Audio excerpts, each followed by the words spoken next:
Muy contento de poder estar otra vez con ustedes compartiendo un tema más sobre la palabra de Dios.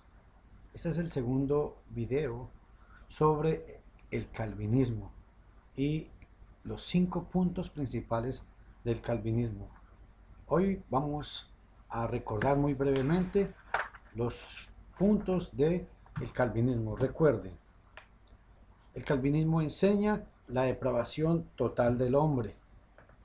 El calvinismo enseña la imputación de la justicia personal de Jesucristo en el creyente.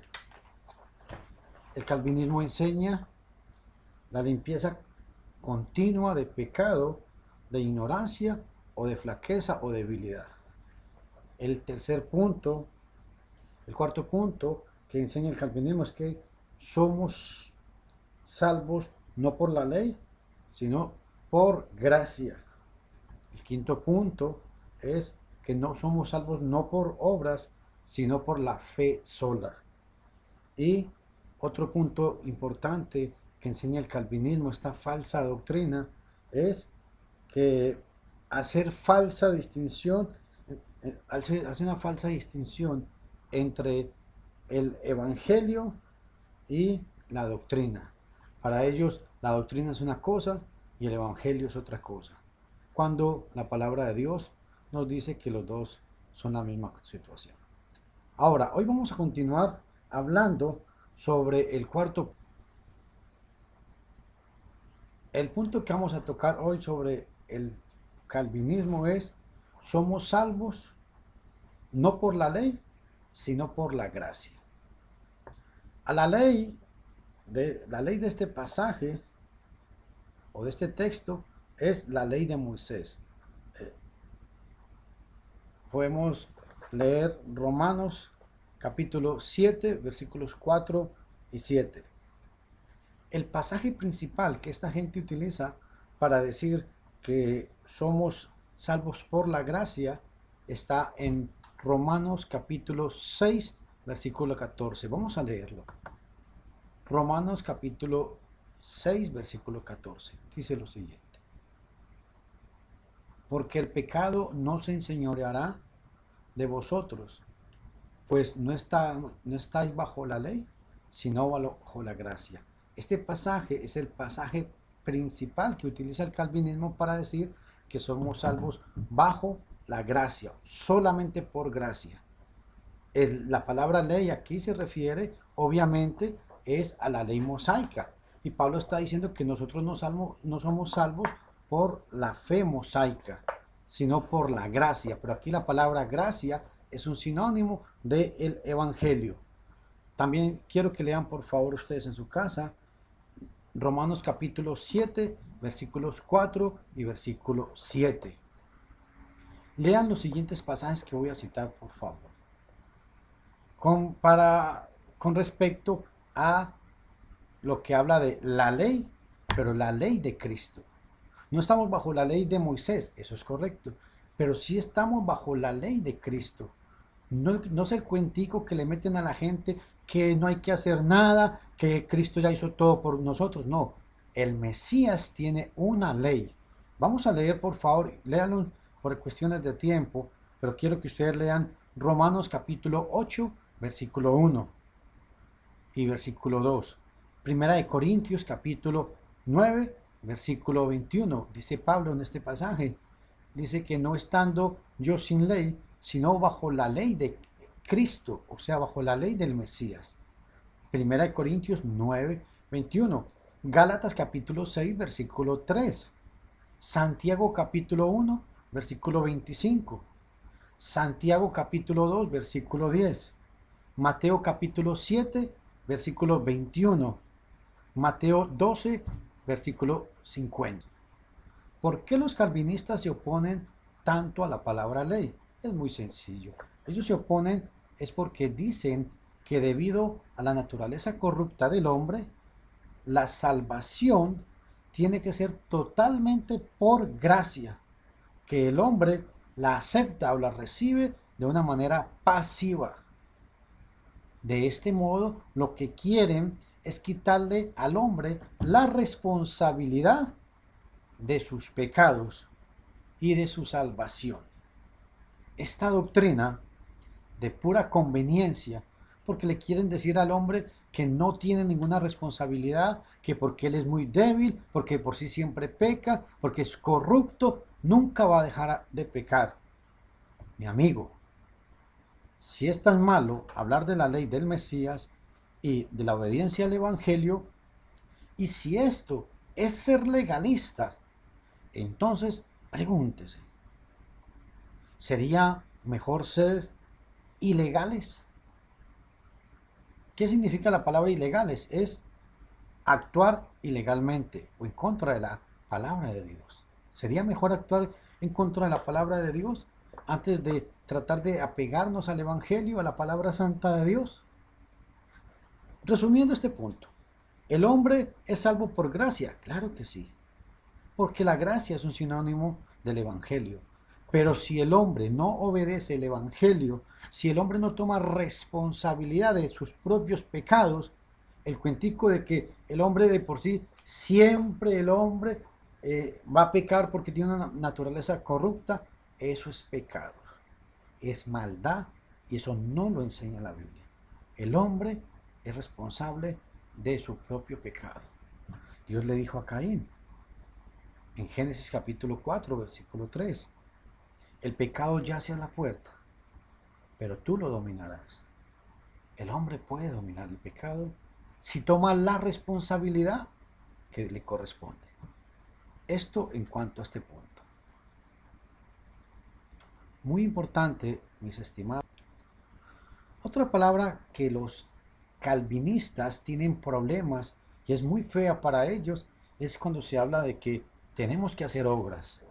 Pero cuando hablo de obras, no estoy hablando de las obras de la ley de Moisés. Por decir, obras como cuáles. El creer es una obra. El arrepentirse es una obra. El confesar es una obra. El bautizarse es una obra. El perseverar es una obra. El creer es una obra. Pero son obras de nuestra fe. Pero el calvinista, cuando piensa en obras, tiene problemas con esta palabra. ¿Saben por qué? Porque para ellos la palabra obra, ellos piensan inmediatamente en deuda, en mérito, en fariseísmo, piensan en legalistas o en perfeccionalistas. Por eso esta gente les cuesta aceptar la palabra obras. Por eso los evangélicos y aún muchos hermanos de la iglesia del Señor tienen este serio problema. Critican los 5 pasos del plan de salvación. Para ellos esto es legalismo. Que los que obedecen estos 5 pasos quieren justificarse a sí mismos como los fariseos. Porque la Biblia dice que el hombre tiene que creer, eso es una obra. La Biblia dice que el hombre tiene que confesar, eso es otra obra. La Biblia dice que el hombre tiene que arrepentirse, es otra obra, pero son obras de la fe. Dicen, no prediquen el bautismo, no prediquen tanto el creer, no prediquen tanto el arrepentirse, sino prediquen al Mesías. Muy bien, vamos a predicar al Mesías. Mateo capítulo 3, versículos 13 al 16, el bautismo del Mesías, en Mateo 28, 19. Y las palabras finales del Mesías fueron bautizándolos. Hemos predicado al Mesías desde el principio de su ministerio hasta la ascensión al cielo. Los que dicen predicar al Mesías y no depender de lo que uno haga, confunden 2 cosas muy importantes, que es proveer y aceptar. Dios provee la salvación del hombre. Dios provee la salvación del hombre y esto lo hizo en la cruz del Mesías. Pero esta salvación que Dios provee debe ser aceptada por el hombre. Si Dios no hubiera provisto la salvación, no habría esperanza, mi amigo. Pero si el hombre no acepta el Evangelio, que es obedecer al Evangelio, obedecer al Mesías, obedecer su palabra, no habrá salvación. Y el hombre estará, con, estará como si el Mesías nunca hubiera venido. Tito capítulo 3, versículo 5. Dice que nos salvó no por obras de justicia que nosotros hubiéramos hecho, como las buenas obras que Cornelio. Tales obras no nos pueden salvar, eso estamos claros, sino que nos salvó por su misericordia, por el lavamiento de la regeneración, o sea, por el bautismo. No solamente por el bautismo, sino por creer, arrepentirse, bautizarse para el perdón de los pecados. Y la renovación del Espíritu Santo, Hechos 2:38. Una de las prácticas que me llama mucho la atención y me preocupan, una de las prácticas más absurdas que algunos hermanos en Cristo y evangélicos y muchos religiosos hacen es hacer un eco a los bautistas, porque los bautistas siempre citan mucho este pasaje, Isaías 64:66, dice que todas nuestras justicias son como un trapo de inmundicia. Eso dice Isaías 64:6. Pero léase el contexto, leamos el contexto de este versículo.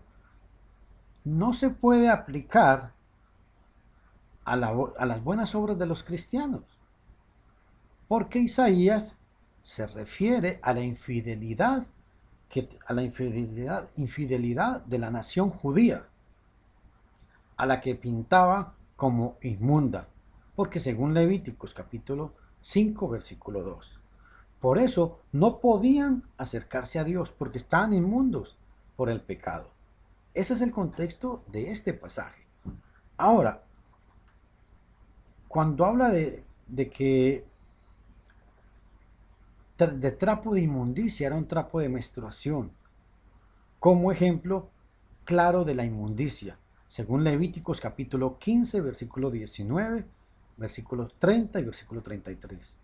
Es un insulto al fiel cristiano hacer tal comparación, porque cuando se habla de que los cristianos somos justos delante de Dios, no estamos hablando de una justicia absoluta, porque justos absolutamente es Dios, pero el cristiano es justo porque practica la justicia que Dios le ha dado de una manera relativa. Tengamos mucho cuidado con esto. Otro punto importante es que quieren hacer una falsa distinción entre el Evangelio y la doctrina, cuando la Biblia utiliza estos términos paralelamente y citan muy generalmente 1 Corintios capítulo 15 versículos del 1 al 4 para hacer referencia que el Evangelio se refiere únicamente es a la muerte, a la sepultura y a la resurrección del Señor. Los calvinistas hablan mucho del Evangelio núcleo, que es una relación que hay entre Mateo, desde Mateo capítulo 1 hasta Hechos capítulo 2. Dicen que los que aceptan este Evangelio que está desde Mateo 1 hasta Hechos 2 son los verdaderos cristianos, los verdaderos hermanos en Cristo y que son los verdaderos hombres que se van a salvar. El calvinismo tiene otro problema muy serio. Hablan mucho de que el resto de desde el libro de Hechos 3 en adelante hasta el libro de Apocalipsis, todo eso, el resto es pura doctrina y que no debe afectar la comunión. Pues suena muy lindo y muy hermoso, pero eso es falso, porque desde Hechos en adelante están las enseñanzas reveladas por el Espíritu Santo a los apóstoles y las cuales sí afectan nuestra comunión tanto con Dios como con las otras personas. Tenemos que tener cuidado porque esa distinción entre evangelio y doctrina no existe. La Biblia utiliza una palabra sinónima para hablar de lo mismo. Prestemos atención a estos dos pasajes. Primero, Tito capítulo 1, versículo 10 y 11 dice, la sana doctrina según el glorioso evangelio. Oiga qué lindo. La sana doctrina Según el glorioso evangelio, estas dos palabras se utilizan paulatinamente.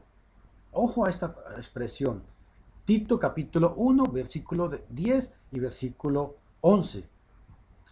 Estos términos se utilizan alternativamente. Romanos capítulo 6, versículo 17 y 18. Al hablar del evangelio descrito en Romanos capítulo 6, 17, Pablo dice, habéis obedecido de corazón aquella forma de doctrina. Los términos evangelio y doctrina son sinónimos de la palabra, la verdad, el Nuevo Testamento, el Nuevo Pacto o el Consejo de Dios. Cuando se hablan de estas palabras, el Nuevo Testamento habla como sinónimos. Si habla del Nuevo Pacto, está hablando de la palabra de el Nuevo Pacto, la palabra de Dios. Cuando habla de la verdad, cuando habla de doctrina, cuando habla de evangelio, todos estos son sinónimos para referirse a las buenas nuevas del Mesías. Solo quiero concluir con un pasaje más. Si la doctrina no importa y si el evangelio es una cosa y la doctrina es otra cosa, quiero que estos amigos calvinistas y los bautistas principalmente, que son los que empujan esta doctrina, me expliquen este pasaje. Segunda de Juan, versículo 9. Cualquiera que se extravía y no persevera en la doctrina del Mesías, ojo, no tiene a Dios. El que persevera en la doctrina del Mesías, ese tiene tanto al Padre como al Hijo. Si la doctrina, que es el Evangelio, que es el nuevo pacto, no importa, dice la Biblia, que el que no practica esta doctrina no tiene a Dios. Pueden decir lo que quieran, pero que arranquen este pasaje de la palabra de Dios.